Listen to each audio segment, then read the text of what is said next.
Looks like the White Sox are out of the running for Roki Sasaki. Not a shocker, but let's discuss why it was still smart for them to pursue him next on Locked On White Sox.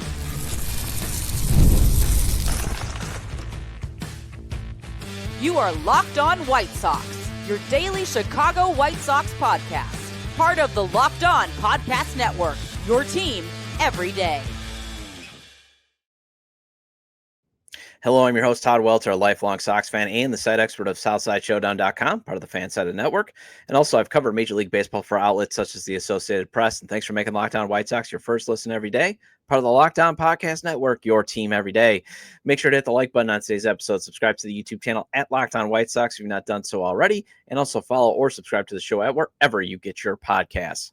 Well, the Athletics' Jim Bowden tweeted out that the White Sox are no longer in the running to land Japanese pitching sensation Roki Sasaki. It was a long shot to begin with for him to come to the South Side, but let's discuss why it still made sense to pursue him.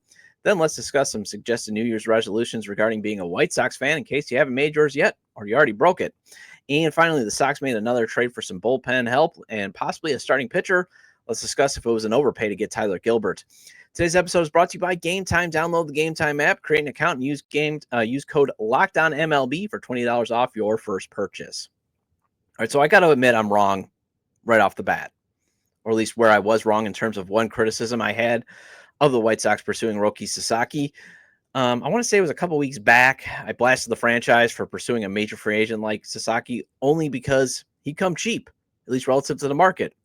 Since he was an international free agent, international amateur free agent, really all he was going to cost was some bonus pool money. And I was like, well, that makes sense, obviously, for the White Sox to pursue him because he comes relatively cheap to the market. And I was honestly wrong for that. While I would love to see the Sox pursue big-ticket free agents like when Juan Soto was available, I shouldn't have roped Sasaki into that same frugal boat because, well, why am I admitting it? After I saw that 10 teams decided not to even put a presentation to Sasaki, I was like, at least the White Sox did their due diligence. At least the White Sox did not commit organizational negligence. You know, yes, it was a long shot for them to get Sasaki, but, you know, at least they were part of the 20 teams that were like, you know what? Can't hurt to shoot our shot. I mean, what does that say about there are 10 teams in Major League Baseball that was like, nope, not even going to put the time to put together a PowerPoint. I mean, at least the Sox did, you know, the bare minimum. And actually, that's a good thing. That's not me being negative because when was the last time you could say that about the White Sox? A big market team where the owner actually laughed at the idea of trying to sign Shohei Ohtani. Jerry Reinsdorf literally laughed at the idea. We're not going to be chasing any Ohtani. You know, think about that. Yes, the White Sox operated like a small market team, but they still are in Chicago. They still should have had enough resources to at least say, what's it going to take to get Shohei Ohtani to the south side of Chicago? Now, if the price would have been, it's $720 million. You got to defer a ton of money. If Jerry wanted to say no, fine. But at least you did your due diligence. You know, because especially since Sasaki should be available to all 30 big league teams because, again, he's an international amateur free agent. So that means all it does, the only cost is you have to pay the posting fee to the Chiba Loto Marines. So you just got to pay the posting fee and then pay him a signing bonus out of your international free agent signing bonus. And then obviously if you want to pay him through the 6 years of club control, you can. But otherwise, you have the club control of a prospect. Full team control. 6 years. You could renew his contract for the first 2. And then the ARB game, because I'm sure if he's the Japanese Paul Skeens, he's probably going to be a Super 2. But either way, you should check in. So at least the White Sox in this instance made the effort, where with Ohtani and Juan Soto, they didn't even bother. So you got to give them credit for at least checking in, doing their due diligence, shooting their shot. Instead of just being like, well, no shock there. Can't believe, knew they weren't going to get him anyway. Well, yeah, but at least shoot your shot. Can't hurt. Can never hurt to shoot your shot with a lot of these guys. That is one thing where I will criticize this franchise continually. Be willing to spend the premium money. But I shouldn't have roped the White Sox pursuit of Sasaki into the same frugalness of saying, well, we don't need Willie Adames or we don't need Anthony Santander, that type of stuff. However, it's a little weird that the Athletics' Jim Bowden specifically mentions the White Sox as the only team being out on Sasaki. This is what he tweeted out at Jim Bowden GM. For those that are listening on the podcast, I will read it out. For those that are obviously watching, I got the tweet up, but this is what he tweets. Teams that are still on Roki Sasaki, and he spells it wrong, Dodgers, Padres, Cubs, Yankees, Mets, Rangers, maybe Giants, not the White Sox. Others could be added to the list. Now, that's kind of awkward, with the Sox being the only team specifically mentioned being as they're out. And other teams could still be added to the list. So either the White Sox gave one of the worst presentations ever, or I don't know. It's just weird. Or maybe they are out on Roki Sasaki, spelled Sasaski, and they're still in on the real Roki Sasaki, who spells it Sasaki. I don't know. It's weird that the White Sox would be specifically mentioned, especially on the surface. Obviously it means heck, I could see why he would be like, heck no, I'm not going to the White Sox. Especially since it's not just beyond their 121 loss season, it's their poor reputation on the free agent market. And not even just the amateur, we're talking about the entire free agent market. And it's going to take some time to turn that reputation around. I mean, that's one of the reasons why Chris Getz has been prioritizing character guys to improve the clubhouse, to improve the culture. But still, it's going to take some time to really improve things, and you might want to upgrade how you travel. Because there was that article in The Athletic about the Airbus 320 being, kind of a downer or a bad mark on the White Sox. I mean, it's going to take some time. But at least, you would think, why would the Sox be just completely eliminated when they did have at least 3 viable arguments? I mean, they did have some things working in their favor that at least made Chris Getz comfortable to shoot his shot. I mean, you have the ties to Tadahito Oguchi, the 2005 postseason legend for the White Sox. A man who provided a lot of great memories during that run to the World Series.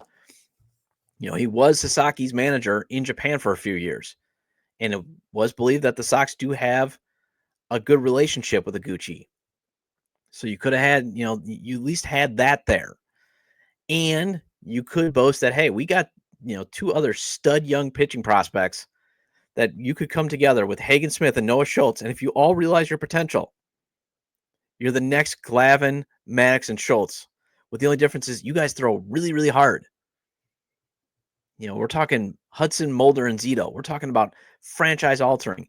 And you could offer him that small market feel that he's reportedly looking for, along with the large market opportunities to cash in on his fame if all goes according to plan. So, obviously it's a long shot, but man, to just be like completely ruled out and specifically ruled out by a former GM in his report, it feels kind of disheartening a little bit. That's the one thing where I would say it can feel a little disheartening. Now you could say, well, Todd, you're just being naive because again, they had no shot, but I listed 3 reasons, it was long shot reasons, but it still is, should have given them a shot to just not be like done out. You don't get to the next round. Should have given them like maybe 14 seed shot in the NCAA tournament instead of 16 seed play-in shot tournament, that type of thing. And especially, I take solace in the fact that I know the Sox could not be like the San Diego Padres who can roll out, that they have Yu Darvish, and Sasaki, according to Bowden, has a very strong relationship with Darvish. And obviously it's really hard to compete with the Dodgers, especially how they can boast Shohei Ohtani and Yoshinobu Yamamoto and the unlimited spending to put great teams around those guys. I mean, I have a feeling if that's why if the White Sox really got eliminated, it was probably because if you did take the long-term view, great, you got Schultz and Hagen Smith, but is this team going to put enough resources around those 3 to become a great team and continually be a great team? And as we saw in the last rebuild, the answer is no. And then obviously it's hard to compete with the draw of New York, especially with the Yankees and the Mets. Plus the Cubs and the Rangers, they've had a better run with Japanese players than the Sox. But if there's one thing that I would love to see come out of this and moving forward is tap into the ties that you have with Oguchi. Help him, try to get him involved to help you reopen the Japanese market to you. Because it's been, I think the last Japanese player that the Sox actually signed was Iguchi. If I'm wrong, correct me if I'm wrong. And then, they had Mr. Zero at the beginning of the century, but they have been out of the Japanese market since then. And that has become a very viable market to find players that can help you immediately. I know a lot of the young players don't become available right away because of the posting system that they have there. But even if they become available when they're 30, they can still help you in the short term. So it would be a nice way to, have Iguchi help you recruit available Japanese players. Especially since it can provide an immediate impact. And yes, you might get a guy like Sasaki who's like, you know what, I'm 23. I'm not going to waste my prime years in Japan. I want to be great. I want to come over. But get back active into that market. I mean, ideally, if you still have an owner that wants to skim on things like, how the team travels, or was he skimming on things like the international market, then use your standing with guys like Ozzie Guillen in Venezuela, get right with Maglio Ordonez too, and start pounding Venezuela as well. Mind that. And then heavily recruit the Dominican Republic. I do like how they're reforming the international market. But again, if you've got an owner that's not going to give you all the resources, and maybe he has, maybe part of all these reforms is, we're going to update the academy, because it sounds like they're going to try to do a lot of that stuff. But I don't know how much scouting resources they're going to get. You would think they would actually have a lot of scouting resources because Jerry loves the old eye test. And if you want to talk about eye test, that's still the one market where, you have to take like, a 16 or 17-year-old and think, what's he going to be like when he's 27? But still, if you are going to be operating like a small market team and you're going to be skimping on resources, I would say use Japan to find any immediate boosts. Use your Venezuelan, standing, as Ozzie Guillen is still the godfather reportedly over there. And it sounds like Maglio Ordonez is very well respected there too. Obviously recruit the Dominican Republic hard. And then, you still can use your, legacy standing in Cuba, Minnie Minoso, Jose Abreu for that. So focus on those 4 countries and use the resources you have and the standing that you have with those guys to help you recruit. Because a lot of it is recruiting. It's not only just signing because, there's no draft. But that's kind of what I like to see. Get some of these former players involved to help you land some of these more premium international free agents. Well, it is the new year, and since I took off New Year's Eve and New Year's Day, let's go over some New Year's resolutions to have being on White Sox, to being a White Sox fan. Let's discuss that next on Locked On White Sox. Hey, I love going to live events, whether it's sports, music, theater, or comedy. One of my favorite memories in 2024 was taking my daughter to see the Sox play the Brewers. It was great to see her eat ice cream and really get into baseball. Well, actually, she was more into the ice cream, but it was a fun family moment. And I just treasure that, and I'll treasure that probably, forever. And now Gametime has made it even easier to get tickets for your favorite events with their new feature, Gametime Picks. This feature filters out the fluff to show you only incredible deals on great seats, so you don't have to waste time searching through thousands of tickets. And I'm always looking at the Gametime app, looking for deals for my beloved Marquette basketball. I found tickets for as low as $1. Now, those were the buy games, but I keep finding great deals, and hopefully I can convince my wife to let me purchase some tickets so I can go check in a game on my alma mater. But take the guesswork out of buying tickets with Gametime. Download the Gametime app, create an account, and use code LOCKEDONMLB for $20 off your first purchase. Terms apply. Again, create an account and redeem code LOCKEDONMLB for $20 off. Download Gametime today, because what time is it? Game time.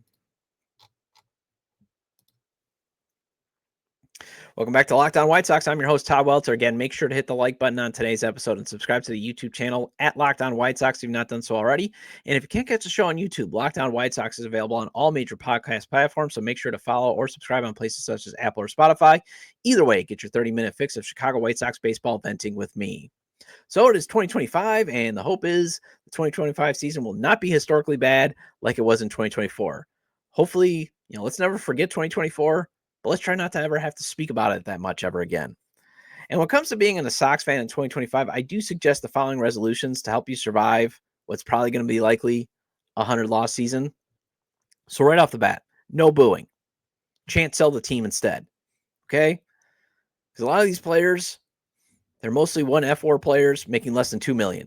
The White Sox are only going to have 3 players right now that are projected to make more than $2 million.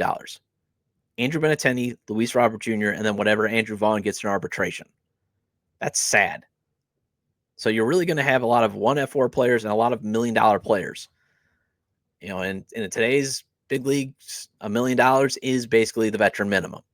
So, it's not like, these are basically try-hard guys. These are guys trying to stay in the show. So if they make a mistake, it's probably because they're just not talented enough. They're replacement level players. They're decent players, maybe. So I'm not going to boo. Chance sell the team. Keep letting that owner know that you are not pleased with this frugalness. All right, I'm going to give Miguel Vargas one more chance. And for those people that commented on the episode, I made the case. It was a couple, I think last week, to give him a chance. Although I had one guy tell me, well, he hit heat in the minors, and minor league heat is still heat. No. Major league heat is a lot different than minor league heat because a lot of guys, yes, a guy in the minors could throw 95 to 100. But if you can't locate it, he ain't going to be in the majors. Also, then, fine. Your argument, sir, doesn't bear weight because he used to. He lost it. Who knows if he's ever going to give it back? But I made the case. So I'll give him another opportunity. But if he is not hitting by May, I'm done. And I suggest you be done with him too. Especially the guy's got to accept that this is an opportunity for stardom. If he's such a star player, you're going to be given a runway. Take advantage, sir. Fans on the ultra negative side, don't try to ruin folks who are excited about the prospects. Although I'll discuss that more in detail on tomorrow's show. But there's nothing wrong with having hope. Now, fans on the ultra positive, don't try to get upset with folks who are super skeptical. A lot of people lived through last decade's rebuild and it turned into a bust and there's not much trust. If only people could see it from both ways. If only we could have discussions instead of trolls. That'd be a great, fantastic world. Don't you think? Try to get to at least one game. Although, again, use the Gametime app, for example. But, food is still good. Park is still nice. Good teams will come by that you can go watch. Although it stinks that, for example, the Dodgers are not coming into town this year. To at least the south side. They'll be at Wrigley. But, teams are still going to come through that have players. Go check out the Orioles. If Garrett Crochet does come back and pitches against the White Sox, I would love to see that. And also can't hurt to get a glimpse at Edgar Caro, Kyle Teal, and Colson Montgomery and see what they can do. But, go check out a game, at least one. I plan on to. I'd love to sit in the 108, hang out with the guys from the 108 guys. I do have a goal to do that. Also, do not get too upset if Caro, Teal, and Montgomery do not make the 26-man roster out of spring training. There's still no rush to get them to the big leagues. Obviously, I would love to see all three make the big league roster. And obviously, if you're looking at what the White Sox have added, you got to believe that these guys should be able to beat out the players that they've added. I would love to think that Edgar Caro and Kyle Teal should be talented enough to beat out Matt Thaiss. But, if they're still struggling a little bit to, get their groove, it can't hurt for them to start and play a few months of AAA. It's not the end of the world if they're not rushed. I mean, again, the expectations for at least the next 2 seasons are super, super low. So I'm not going to get too upset if they don't make it. And I'm not going to be like, oh, see, they're a bust. I mean, everybody has a different timeline. So that would be one resolution to have. Give Will Venable at least this year, maybe even 2026 as a grace period, unless you hear him start talking about flushing losses. I don't want to hear any more about, oh, we just got to flush it. Yes, I think every smart baseball fan knows that it's a 162-game season. You can't, hold on to every single loss as it's heartbreaking. But you also can't just be like, nope, we lost. On to the next one. Learn from it. Now, obviously, I'm doubtful that he will be like Pedro, especially given his apprenticeships. But I'm going to give him, obviously, and you can go back. I think it was last month where I talked about the standards that we should hold him to. So that would be one thing. Here's one that might be a little controversial here, a little hot takey, even though it's hot takey in that don't pick a side in any John Triffin issues. I know that the TV play-by-play voice has been controversial since he's come to the South Side. But if you love his TV call, great. If you love that he comes and hangs out at tailgates, fantastic.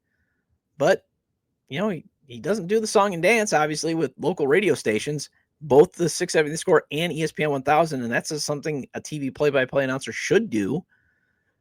And that's why there's our feuds sometimes, and there's criticism. And it sounds, I with his feuds with 670 Score, it sounds like he doesn't do well with criticism. And it sounds like he is definitely bought into the Church of Jerry, where how dare you criticize this team? And I'm going to go after anybody that criticizes this team. That's just my perception. Don't at me on this. Because honestly, for me, when it comes to John Triffin, I'm very neutral. I do think he does a good job of relying on Steve Stone for information. I think when you've got basically one of the best analysts in the game, I would rather listen to Steve Stone. No offense. I would. I've learned baseball from him. He's a tremendous baseball analyst. So I like that he does that. But if you don't like his cringy calls sometimes, well, you got Len Casper and Darren Jackson, who always do an outstanding job on the radio. So you can always listen to the radio broadcast. That's why I said, don't pick a side. It's not worth it. Because if you love him, great. Go with God. If you hate him, you have a viable alternative in Len Casper and Darren Jackson. I would say watch more of the minor league teams this year. Especially if you're living out of town, getting the MLB TV package is actually worth the $30 compared to the $19.99 that you might have to pay for CHSN. If you have Comcast in Chicago, it's just because not only do you get all of the major league teams, but you can get the minor league teams. And I do plan on trying to watch, like I said, I watched a lot of AA Birmingham Barons games, but I definitely want to see Hagen Smith, Noah Schultz, Braden Montgomery, George Wolcott, Montgomery, Caro, and Teal if they are at AAA to start the season. Also, Jairo Iriarte, Kai Bush, Mason Adams. I want to be excited for the future. If you want to be excited for the future, make sure that you get that MLB TV package and watch the minor leagues if you can afford it. I'm not telling you how to spend your money. And then finally, study up on who the Sox could take with a number 10 pick. Obviously, it stinks to not have a shot at Ethan Holiday after such a bad season, but there's still a potential to get a franchise player in the first round at number 10. So I suggest study up. Well, the White Sox made a small trade yesterday to bring in a pitcher who might be able to upgrade the bullpen or even be the left-handed starter the rotation needs in 2025. However, the Sox may have overpaid in the deal to get Tyler Gilbert that I want to discuss next on Locked On White Sox. The NFL playoffs are almost here, but it's not too late to get in on the regular season action with FanDuel, America's #1 sports book, because right now, new customers can finish the season strong with $250 in bonus bets if your first $5 bet wins. Not only can you bet on who will win the game, but FanDuel also has bets for which players will score a touchdown, how many points each team will score, and so much more. And that's why I always say, the one thing I always say about FanDuel, the money lines, the over-unders, and the spreads, they're fun to play. But the props, parlays, and futures, that's where you really have a chance to win it big. And just visit FanDuel.com to join today. That's FanDuel.com for your chance at $250 in bonus bets. Make every moment more with FanDuel, an official sportsbook partner of the NFL. Welcome back to Locked On White Sox. I'm your host, Todd Welter. Again, shout out to all the everydayers. I appreciate your loyalty. Please hit the like button on today's episode. Sorry for not doing an episode on New Year's Eve and New Year's. Well, obviously I said I was going to take New Year's Day off. New Year's Eve, decided at the last minute, you know what? I'm going to spend some time with the family for the full 2 days. So I do apologize on that, but, decided to take some holidays off. I do plan now on being here like I have been all season, 5 days a week, and this will be one of the few podcasts that will be talking White Sox baseball 5 days a week. And obviously for you everydayers, I know that you want White Sox baseball talk 5 days a week. So I'm here to fill that need. And I feel like I'm getting better. I know I got some got some haters out there, but you know what? I really appreciate your guys' loyalty, especially the everydayers there. And recommend to your fellow Sox fans or baseball fans, friends, to subscribe to the YouTube channel at Locked On White Sox, wherever they get their podcasts, as this show is available on all major podcast platforms. And again, I just love the YouTube community that we're building. Let's just, keep building it back up. And also, though, if you're going to make comments, let's try to make some points that are salient. Like, again, to the guy that said, well, Miguel Vargas used to be able to hit heat in the minors. Not a valid point, okay? Because he can't do it now, and he hasn't done it in 2 major league seasons. So something obviously has to be done. And I did, again, I think it may have scarred me. Like, I wanted to be like to the audience, like, guys, I made the case. I'm with you. I'm coming around, okay? So, but if he's bad by May, I'm out. All right, so the Sox trading away a pitcher at A ball or below is not something I'm ever going to really consider an overpay for bullpen help, at least right now. However, it is a little strange for a franchise that never pays for pitching to trade away a pitcher that could have moved up rather quickly in the system and help as soon as maybe toward the end of the year or even in 2026. And especially, do they really have to trade for Tyler Gilbert? He was DFA'd. So if he clears waivers and elects free agency, you could have signed him. I mean, are the White Sox that afraid that they wouldn't not be able to get Tyler Gilbert to consider coming to the South Side, that they had to trade for him? That's just one of the things where you're like, you kind of scratch your head there. But the Sox grabbing, fringe big league relievers recently, also is something that I want to touch on, because James Fegan of Sox Machine brought up a great point. But when it comes to bullpen arms, the one thing that Brewers GM Doug Melvin once said in a presser I covered, and has stuck out to me for forever, bullpen arms are a lot like volatile stocks. Okay, you obviously want to buy low and sell high, but you have to be able to ride the ups and downs of bullpen arms. That's what happens. So the whole point is you're trying to buy when they're at their lowest, maybe make some tweaks, they shoot up, and then sell off. That's kind of what I think the White Sox are doing here. But, there are people out there that think the Sox may have overpaid for Tyler Gilbert, especially since they traded recently drafted Alec Combs to the Phillies. They drafted Combs in the 8th round. And I do like the point that Elijah Evans of Future Sox and Just Baseball tweeted out. This is at Elijah EV8. And for those watching, I've got the tweet up. For those listening to the podcast, I'll read it out here. Trading Aaron Combs feels very odd given he was just drafted and how quickly he should rise through the system as a reliever. Don't love that at all. Gilbert threw just a couple innings last year and struggled in 2022, 23, 31 years old, minimum success. Not sure I see the logic here. So this is the second deal within the past 10 days that the White Sox have traded a young pitcher with the potential to be a big leaguer for just a, relief pitcher who's just a shade over 30. They traded Yoarker Fajardo to the Boston Red Sox in return for Cam Boozer 10 days ago. So go back 10 days or 9 days ago when I talked about what they got in Boozer. And now they traded away Combs, who did profile to be a possible fast rising bullpen prospect. But the thing is, this bullpen needs help now, okay? 37 blown saves last season. You cut that number in half, and while the White Sox still finished with 100 losses, at least it's not an historic amount of losses. So they got to get help now.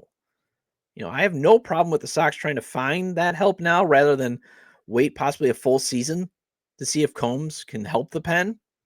So I have no problem with that. Plus, if Gilbert thrives, and if he does, you can flip him at the trade deadline.